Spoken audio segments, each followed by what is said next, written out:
Welcome to Tenacity with Sonia C, the podcast where entrepreneurs, founders, and ambitious professionals come to learn from those who have walked the path, navigating challenges and achieving success. Whether it's thriving in business, pivoting, scaling for growth, fundraising, or finding work-life balance, dealing with loneliness, adversity, or overcoming personal struggles. Our guests share the insights and strategies that have empowered them to level up. I'm your host, Sonia, and let's get started.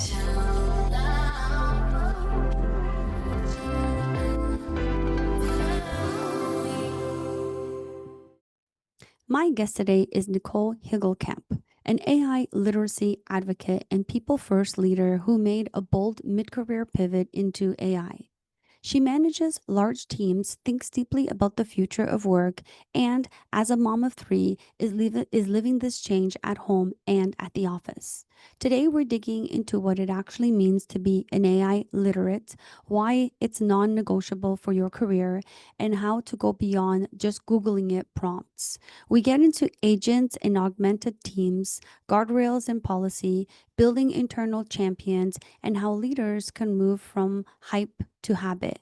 If you've wondered how to start, how to scale, or how to bring your team with you, this one's for you. Hi, Nicole. Welcome to the show. How are you today? I'm awesome, Sonia. Thanks for having me. Yeah, of course. I always enjoy these conversations and I like to learn from them myself, not just for my audience. It's a little selfish on my part, but I'm always excited to have these conversations with my guests. Great. Let's get into it. Let's start with the basics. What does it mean to be an AI literate? And why do you believe it's now a non-negotiable skill for today's professionals? Absolutely. I do feel it's non-negotiable. It is going to change the way in which we work in the future. I'm a big advocate of ensuring that people are prepared for jobs of the future.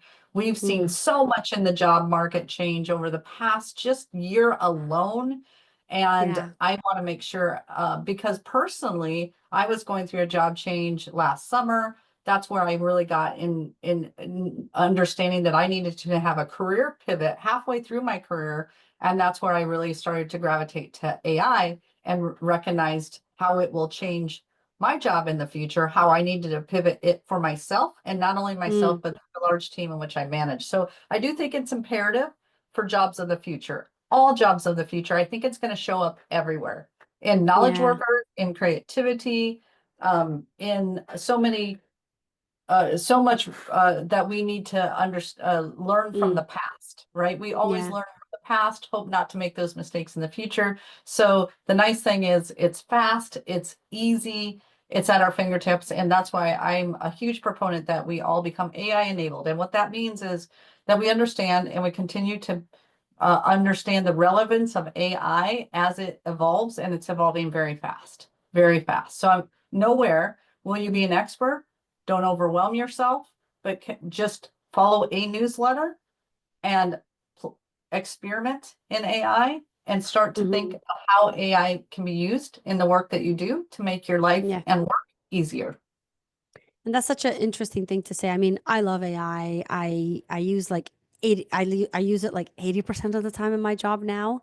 And a lot of people, when AI started becoming this thing, they were like, oh, AI is going to replace us, which I don't believe. I think AI exists to help us make our jobs easier. It's not going to eliminate creativity and all of those things.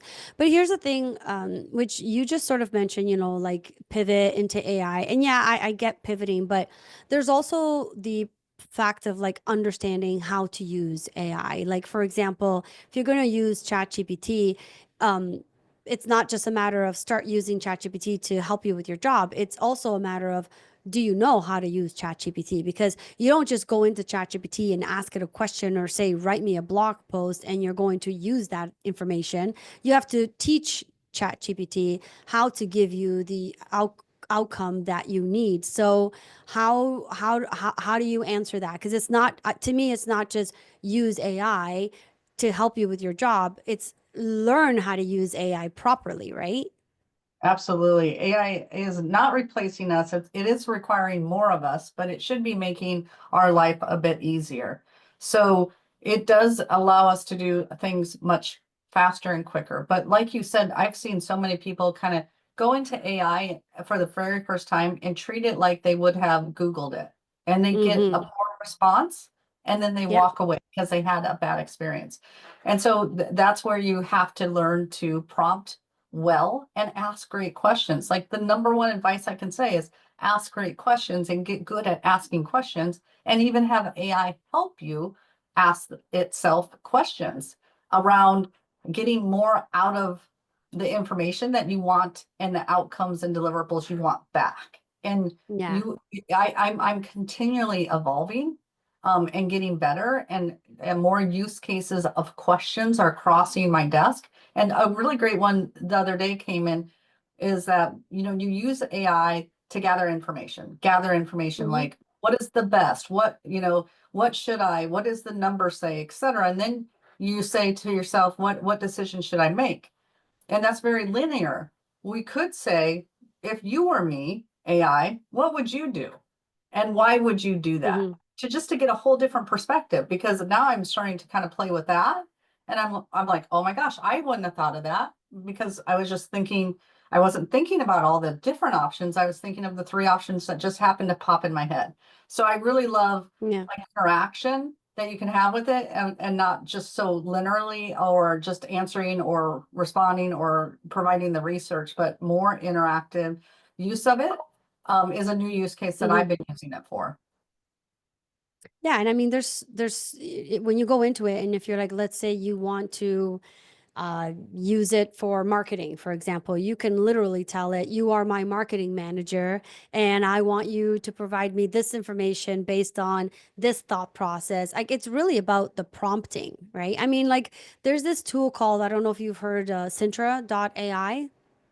So they've taken prompting to like a whole different level. And Cintra.ai is a platform that you go in, it's for marketing, Mhm. but they have I think it's six different personas. I call them my minions because I love Cintra AI. They should start paying me commission at this point, I swear.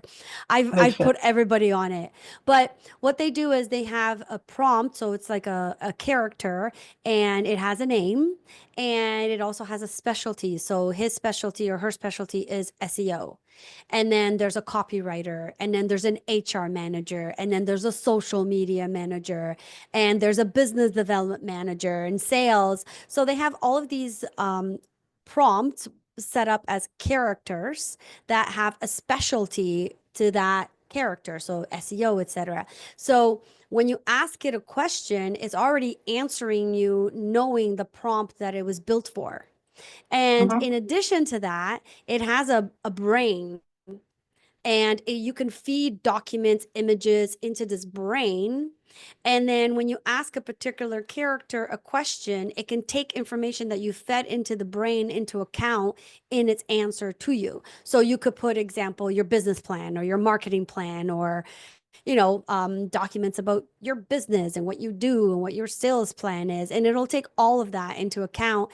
And when it's providing you the answers, providing you a proper answer based on that specialty, but also to what it's getting from the brain. And obviously it's a software that you subscribe to use, but I think that it speaks a lot to the power of prompting, because now prompting has become a business. There are companies that have, like, they sell prompts so that people can really use ChatGPT, for example, properly. So do you think it's wise to go that route, to like just teach it to know you from scratch, or should you go the route of like just using prompts that already work from other people who are using it? Oh, it depends. So that's a great question, though, and it's a great topic because welcome to the world of AI agents where you will have an augmented workforce. And again, that's Yeah. why it's so important for us to talk about this as the relevancy of jobs of the future is because you will be working on a team where you have some agents, Yeah. probably with names, but without a Yeah. heart. Okay. And even management and leadership will have to learn humans and how to manage those individuals. And you definitely have great use cases for augmenting your staff.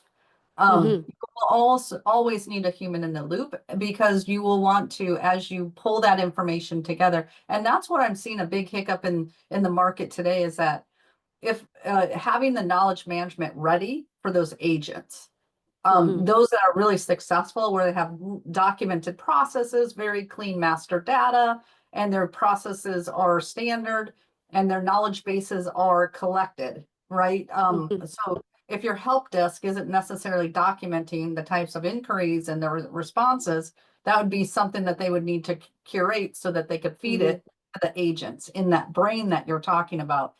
So it has a lot of great use cases for augmenting your workforce.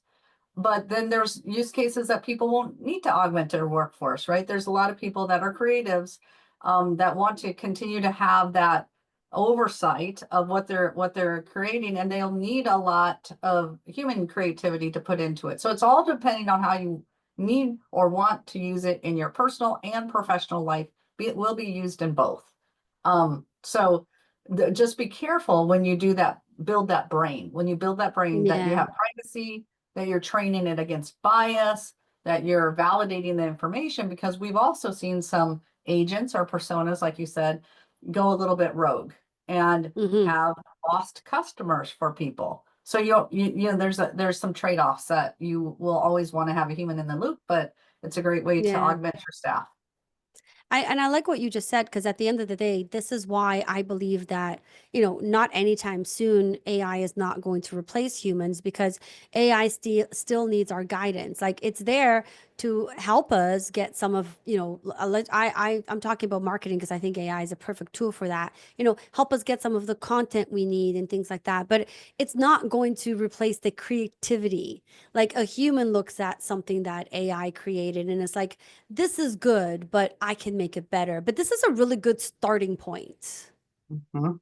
In right? in marketing and creatives, you're starting to see like those prompts becoming your IP as a creator, Yeah, because you don't want to necessarily share them because you built something off of that prompt. And yeah, so it's really a very interesting it's very interesting the way this is evolving. yeah. So, what do you say to the older generation that's still in the workforce that is like, oh my gosh, feeling really intimidated by this whole AI movement and seeing their own companies move in that direction? Yeah, I definitely think everyone needs to pay attention and they need to enable themselves. And Mm, the older everyone, everyone, technology is great. yeah, Artificial intelligence is great, but it takes people. So if people yeah, don't adopt or change, and that's the number one hardest thing for people to do is change. Get out of their yeah. comfort zones and change, because then they have to learn something new. And when we first went into AI, it was we kind of stumbled around for a while. But what I would do is say to the older generation that might not want to change, or even some people are not utilizing AI because they don't want it to take their job, is I really Mm-hmm. think everyone needs to understand what it's going to mean to them. And it should mean something to everyone, even the older generation. If they want to talk to their grandkids in the future, it's going to be a different way to talk to them. If they want to Mm-hmm. learn things, they can enrich their life in so many ways. But what I would do is say, start small. Everyone starts small.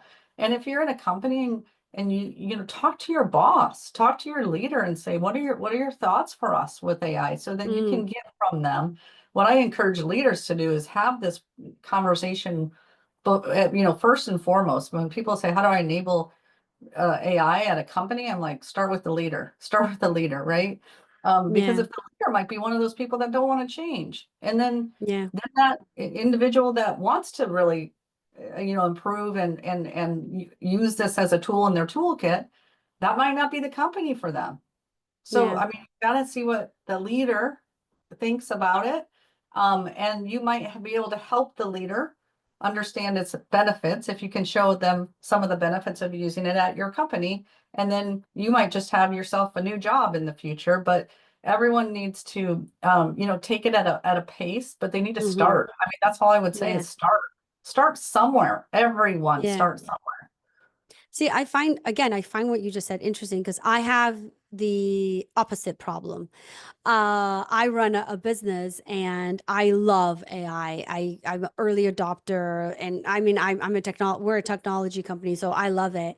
And I'm constantly telling my team when I go into meetings, I'm like, how many hours did you spend doing this? And they're like, oh, and I'm like, why didn't you just use AI? Or I'll be like, oh, like you did this from scratch. That's great. Did you dump it into AI to get its feedback and see if it had any modifications and just help you make it even better?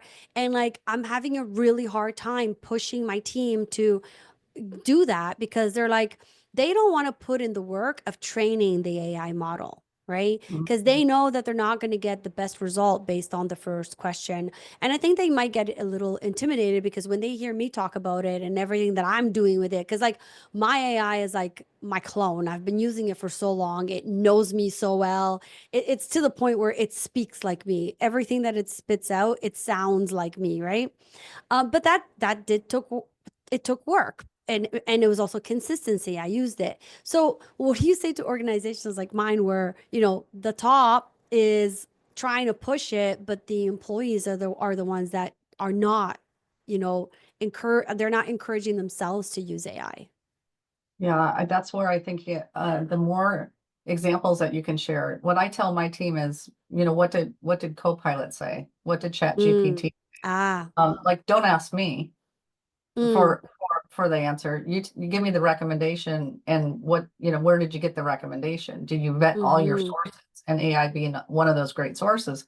And what I'm seeing is I'm starting to see, and it's an evolution of change, starting to see them come to me less with questions, Mm.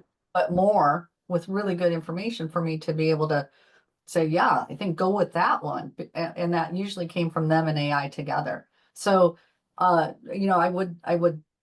would say that. I would say, to try to keep encouraging. But when you have great examples and use cases, highlight them, promote Yeah.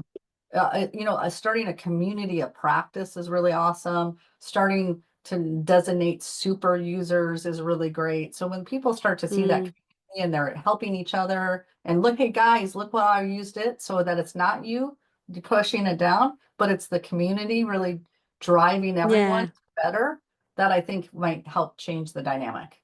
I love that. I'm in Toronto and there's a crypto AI, a Web3 conference going on right now for 3 days.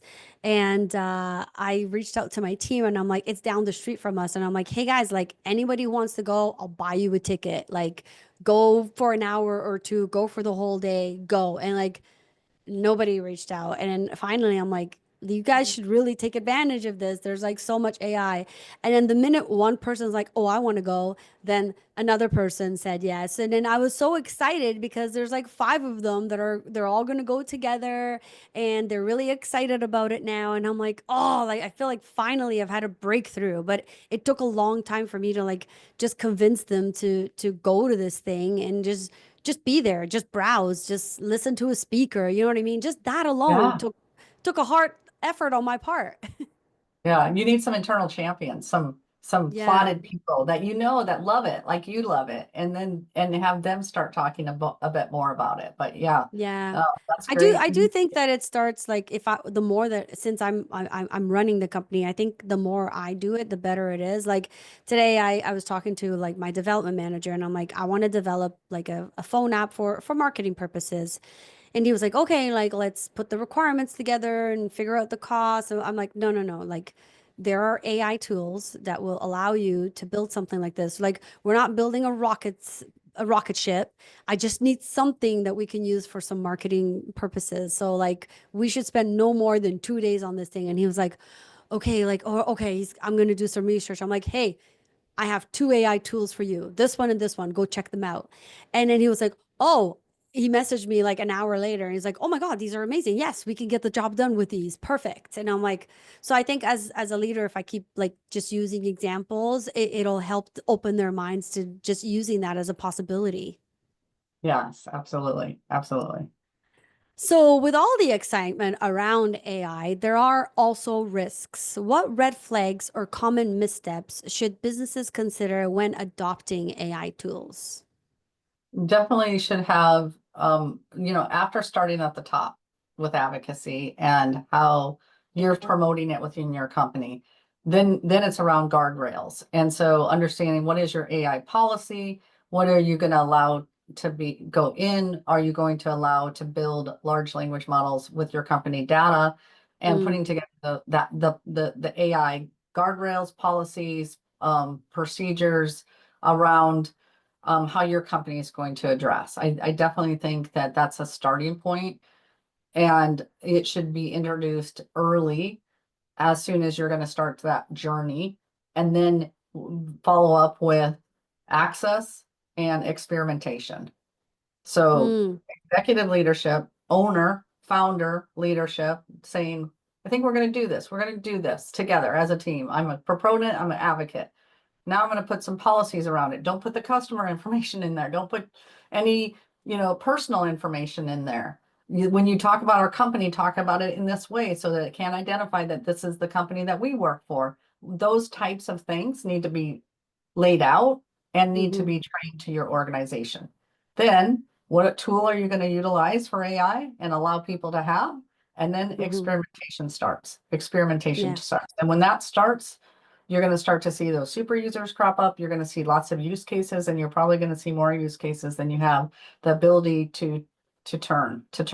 And there might be some things that you need to do to prepare. But if you're going to put together an agent help desk, you might have to curate all of the answers to the types of questions that it's going to get, et cetera. So it's an evolution, but I've been to conferences, I've done them, I've done hackathons, I've done all sorts of things, and it seems like that's a great framework. Executive leadership, hmm putting in parameters, allowing training, allowing access, allowing experimentation, and building a pipeline of use cases that you prioritize. Right. So, as a mom of three girls, how are you talking to your daughters about AI and helping them understand its importance for the world they're growing up in? Absolutely. I have three daughters that are all 4 years apart. So they're all in different journeys of their life. I have a young hmm adult about to go to, graduate school. And I definitely think that she's utilizing AI. I don't think that they like to hear their mom talk about it as much as I do, but I do kind of the same things with like my middle daughter, who's not yet, you know, really understanding how to use it. But when she asked me a question, I'm like, well, what did, again, AI say? Did you research hmm that? Did why are you asking me all the nail salons in the city and which one was the best one? You can ask AI that. And then my younger one I'm really starting to see, she's still at home. I'm really starting to see her, like listen through a simulation. And I think that she understands that, it is going to change a bit. Like when she goes to apply for colleges, what her profession might be might not be something that's sitting behind a desk. It might be something, where she's more out front or using her voice or hmm being a creative, et cetera. And so it's all through, I think they're gaining information. Of course, they're never going to give me any credit. They're not going to they're not going to, necessarily, I do have them every once in a while to come back with a use case, but I think that they understand that they're starting to understand the importance. But that's with me in my home talking about it all day long. The hmm homes that don't have someone like me in the home, and they have three daughters, and are those daughters getting behind? Is their school systems have programs? Are they going to be the one that's going to sign up to be, the accountant that will no longer be an accountant, it'll be accountant agent. Those are the types of things I just want people to be aware of. Yeah. Parents, caregivers, bosses, employees, grandmothers, everyone just needs to have self-awareness to watch how this evolves because it is changing hmm the way we Yeah. live. So funny, let's talk about that a little bit. So I was talking to someone who's in university not that long ago, and what she said to me was, you know, at school, they are not encouraged to use AI. As a matter of fact, you know, every teacher is very concerned that the student wrote this with AI, and they get penalized if the teacher realizes that they used AI. So isn't that the kind of opposite? So, in society, in the workplace, we're saying use AI, it's going to make your job easier. But the schools are saying if you use AI, you're going to get penalized or you might fail. Like, how can the younger generation overcome all of these like pros and cons? Yeah, it's really hard to navigate we're in the crutches of like what's gonna what is gonna prevail because those teachers are Yeah. gonna have to learn to teach differently, like sentence structure. And they might do more verbal in classroom Mm-hmm. role playing than sending people home to do paperwork, right? Yeah. And Yeah. I think though there are companies that say or there are regions that are requiring it in elementary school. Mm. And I hope they're utilizing it in a way so that it's complementary, but I can't tell you what that will be because everywhere it's going to be a little bit different. Every Yeah. country is going to have different rules and regulations, but there are people that are going to want it to use it to then learn how to complement it with the human Yeah. brain, emotion, et cetera, that AI will never be able to replicate. And so, Yeah. writing that paper, there probably won't be English comp in the future at Yeah. some point. And maybe the comp will turn into use AI to write it, identify, you know, great sentence structure, identify where there was misuse of grammar, identify misspellings. Maybe it'll be like kind of reversed, like you grade Mm. the AI based on the fundamentals I taught you. Yeah. But yeah, I get that, and that makes sense. But like, there have been so many things that have happened in, you know, last 10, 15, 20, 40 years, where I feel like our school systems haven't necessarily kept up. So financial literacy, for example, it's a huge problem in a lot of countries, and parents are talking about like how their kids go off to university and there's these credit card companies just offering them credit cards, and these kids are getting into debt so early. They don't have any financial literacy, and everyone's like, well, why don't we have financial literacy as a course in schools, et cetera, et cetera. So do you think that the school system is really going to be able to adapt to this, or are they going to fall behind, and as adults when we get out of school we're going to have to learn AI and how I to think adapt and how to use it? I mean, I definitely think it depends on where you are. And that there's Yeah. progressive school systems and there's non-progressive, I know when a lot of people start to have families, they're looking at school systems. They're Yeah. they're like, I'm gonna go find a home in this school system, because they're looking at how their kids are going to be educated. And I definitely Yeah. think that like you said, if you want a school that has a diverse school of thought, like AI, financial, all the things that are crypto as a way of payments and some of those types of things, Mm. you're going to have to try and find those places that have it because not everyone will. Not everyone will. It will take a long, long time. Not even every great use case on financial, not every high school has that right now. Yeah. Yeah, Some it's high true. schools don't require foreign language. Um, That, yeah.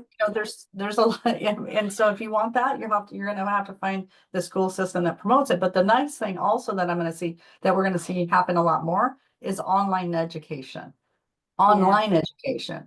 So you're gonna start to see where, parents are gonna say, I want you to take financial literacy, AI enablement, et cetera, in French online as part of your Mm. college or your high Yeah. school, or you're supplementing them to prepare them for the future. And there are going to be, and it's right now there are people that are 100% high school online, 100% college online, et cetera. So I think we're going to Yeah. see with the cost of higher education, more online Mm. happen. Then there'll be more accessibility to those additional curriculums that aren't necessarily where there's a professor that learned that domain knowledge over time. Yeah. And that also creates an opportunity for new business. So people who are experts in those spaces can create master classes and teach those who don't know and want to learn, right? Like it creates a whole new industry or a business opportunity. For sure, there's a whole new industry, and you and I have seen it in the whole mastermind Yeah. aspect of business. There's millionaires being built on people now learning, for 20 years in corporate America and now taking it and turning it into being, to help masterminds and those younger Yeah. than, come up through the ranks faster. Yeah, I interviewed somebody the other day and he's in the media space and he started a tech company just based on uh prompts for the media space, but he built over 100 prompts and now he just sells them and it's a lucrative business. And Right, he doesn't even come from a tech background, right? right, So right. there's that too, like where you're gonna have like you're just gonna see opportunities of people just building businesses from just I see it now. Like you go on social media and it's like, oh, you're not using AI to build a business and make extra income? Like, why aren't you? Right? For sure. I mean, I know that now we're starting to hear from the financial sector with the job losses and competitiveness, et cetera, that everyone's going to need passive streams of income. Passive Mm, streams of income. Like you don't just go to one job every day. You need to have yeah, multiple jobs in case that one job goes away so that you can continue to survive. Because some yeah. things like government assistance might not be there to help you Mm, when that one job goes away. So you're going to see a lot of passive. You're going to see your first solo billionaire because of AI. And then you're also going to see a lot more roles in the future jobs that are different, more about mm. security, more about ethics, more fact checkers, and some of those types of things are going to become more prevalent than some of the jobs that we have today. Awesome. We're just coming up on time, but before we wrap up, I just want to ask you one last question. Through your journey and now getting into AI, what was one thing that you failed at or, didn't do so well? And what was the one lesson you got out of it? Oh, didn't do so well. I'm constantly in I'm underestimated the Mm, people change required for AI. I underestimated the phobia of AI that people mm, would have because I'm such a tech and early adopter. I just didn't recognize that that was going to be such a change curve. And of all of the technology that has come, whether it be cell phone and or internet or you know Uber, etc., those are this one's the easiest one to get started with, the easiest one to just start immediately and kind of intuitively learn, but it's the hardest for people to want to, yeah. the hardest. And that's what I underestimated. And now I really, really work on people first and then AI second, like technology Yeah. second. Yeah. I really Love focus it. that a lot more now. Yeah. I think that's great. Well, Nicole, thank you so much for joining me and having this conversation. I love tech-based conversations. Those are my favorite. But it was very insightful just to talk to you about the workforce and the future of AI with different generations. It was really insightful, and I hope that everybody starts adopting it in some way. And but thank you so much for joining me today. Awesome. Thanks for having me. Everyone, go out, stick your foot in the water, try AI. It's going to improve your personal and professional life. And I know that you'll find a way in which in order to incorporate it. Good luck to you all.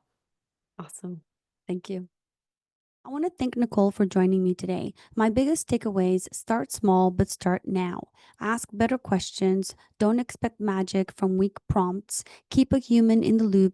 Set clear policies and guardrails. And build a community of practice with super users who share wins. People first, technology second. That's how AI becomes an edge, not a threat.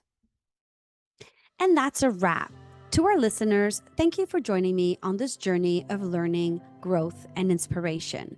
Don't forget to subscribe to this podcast on your favorite platform and connect with our community on social media. I'd love to hear your feedback, so leave a review and let me know what topics you'd want to explore in future episodes. Remember, the future belongs to those who embrace challenges, adapt with tenacity, and keep pushing forward. Keep growing, keep pivoting, and most importantly, stay tenacious in your pursuits. Thank you for tuning in, and I look forward to bringing you more insightful conversations in our upcoming episodes. This is Sonia signing off, but as always, keep chasing your dreams with tenacity.